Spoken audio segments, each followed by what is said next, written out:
I'm going to cure your slice by teaching you to do this. And I'm going to do it in the next 10 minutes.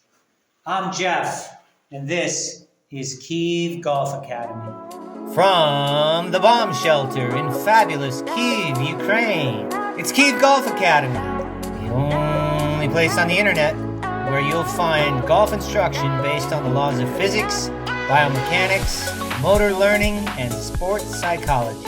If you're new to the channel, don't forget to like and subscribe. I get it.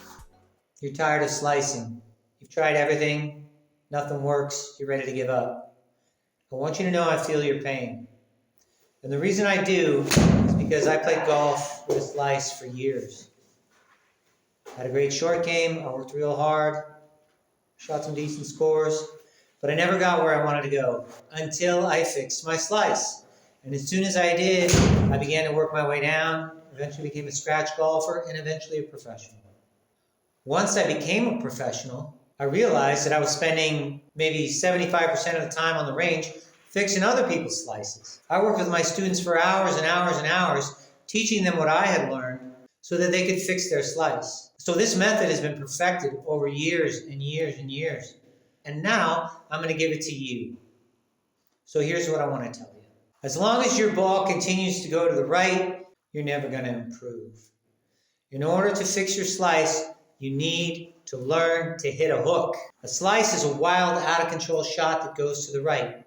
A hook is a wild, out-of-control shot that turns to the left. Now, I'm not suggesting that you play golf with a hook, because a hook can cause just as many problems on the golf course as a slice does. So why is it so important that you learn to hit a hook? Because once you can hit a hook whenever you want, every single time, it becomes very easy to make some small adjustments and learn how to hit it straight. Let's learn how right now. So how do we play a hook? Well, curvature of the ball is made up of two factors. The first factor is swing path, and the second factor is club face at impact. So we need to control the club face and the club path. So let's talk about how to do that. There are 4 steps to hitting a hook.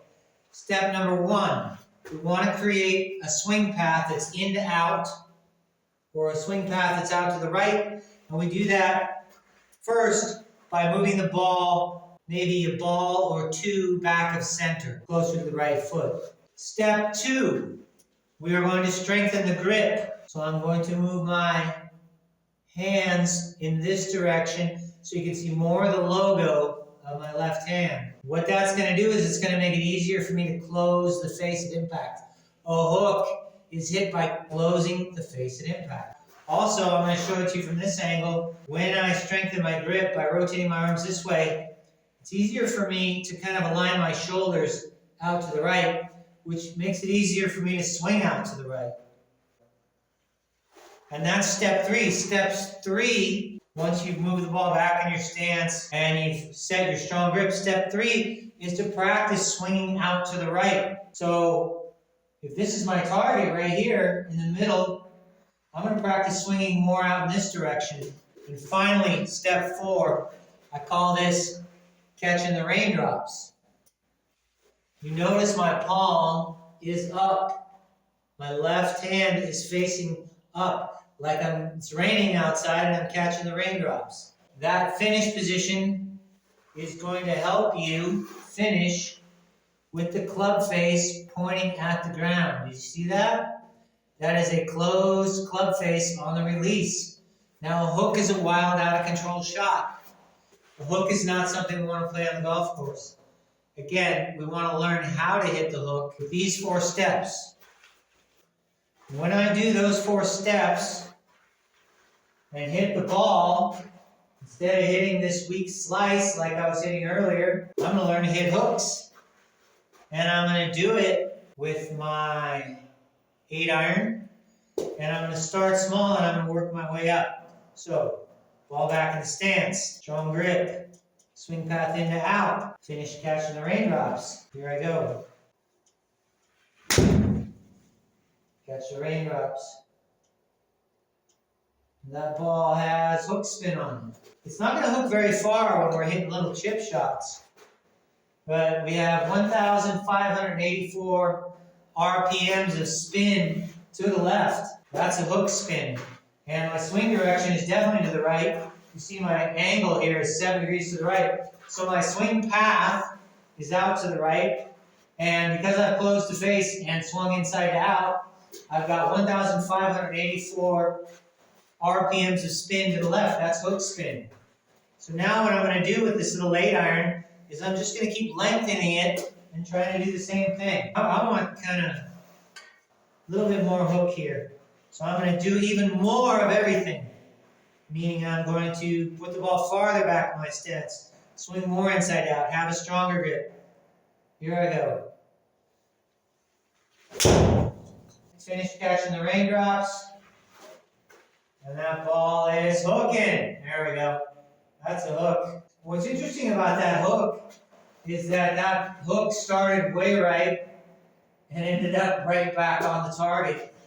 Now I'm going to really exaggerate it. I'm really going to exaggerate this hook. But what I want to have happen is I want the ball to finish over here. Okay, here I go. Strong grip, path into out. I'm going to catch the raindrops. And there's my hook.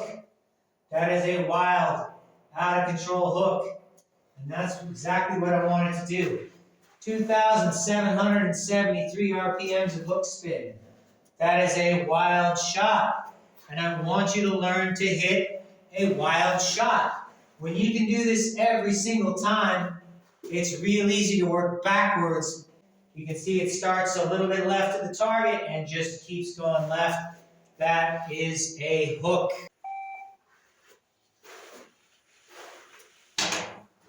So, how do we learn to take that hook and make it straighter? It's easy. We just do a little bit less of each of the 4 steps. Meaning, I'm going to play the ball a little closer to the center of my stance. I'm going to not have such a strong grip. Maybe it's still strong, but not as much. I'm going to swing a little bit more towards the target instead of out to the right. And instead of catching the raindrops and really turning that club over, I'm maybe going to have my thumb a little more pointing up. Maybe still to the side, but maybe a little more up. And it's up to you as a golfer when you're on the range to start playing with those. As soon as you can hit a hook at will, meaning every single time you want to, then start to back off the 4 steps, see how that affects the ball flight, and see if you can start hitting a shot that's a little easier to control and flies more towards your target. That is how you fix a slice. If you like this lesson, feel free to like and subscribe, and leave a comment below and let me know how it worked for you. You can also leave me a comment and let me know what you'd like to see in the future as far as videos from Kyiv Golf Academy. So, my name's Jeff, and I'll see you next time. Thanks a lot.